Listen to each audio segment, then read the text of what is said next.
মাদক কারবারির বাড়িতে তল্লাশি চালাতে গিয়ে উল্টো তল্লাশির মুখে পড়ল পুলিশ। শুনতে অবাক লাগলেও মেহেরপুরে মাদক বিরোধী এক অভিযানে ঘটেছে এমনই ব্যতিক্রমী ঘটনা।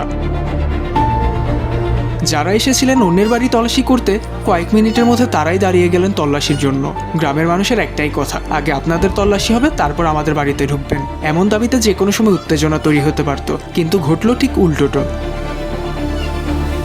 মঙ্গলবার বিকেলে মেহেরপুরের গাংনী উপজেলার সীমান্তবর্তী কাজীপুর গ্রামে গোপন সংবাদের ভিত্তিতে এক মাদক কারবারির বাড়িসহ কয়েকটি স্থানে অভিযান চালাতে যায় জেলা পুলিশ, গাংনী থানা ও ডিবির যৌথ দল। অভিযানের খবর ছড়িয়ে পড়তেই গ্রামবাসী জড়ো হন। তাদের দাবি ছিল আগে পুলিশ সদস্যদের শরীর তল্লাশি করা হোক, এরপর তারা বাড়িতে তল্লাশি চালাতে পারবেন।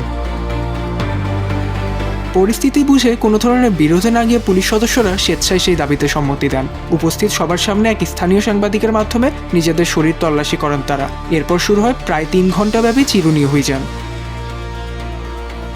অভিযানে চিহ্নিত মাদক কারবারির বাড়ির পাশ থেকে উদ্ধার করা হয় প্রায় 4 কেজি গাঁজা ও 10 পিস ইয়াবা। একই সঙ্গে এক নারীসহ 5 জনকে আটক করে পুলিশ। পুলিশ জানিয়েছেন, গোপন তথ্যের ভিত্তিতে পরিচালিত এই অভিযানে আটক ব্যক্তিদের বিরুদ্ধে মাদকদ্রব্য নিয়ন্ত্রণ আইনে মামলা করা হয়েছে।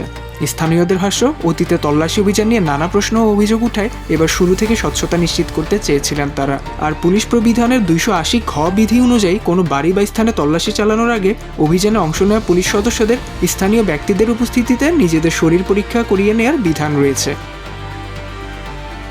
মাদক উদ্ধার বা গ্রেপ্তারের খবর প্রায়ই শোনা যায়, তবে মাদক কারবারির বাড়িতে অভিযান চালাতে গিয়ে উল্টো পুলিশেরই তল্লাশি দেওয়ার এই ব্যতিক্রমী ঘটনা এখন মেহেরপুর জুড়ে আলোচনার বিষয়। ওমর ফারুক সাজ্জাদ, বাংলা টিভি।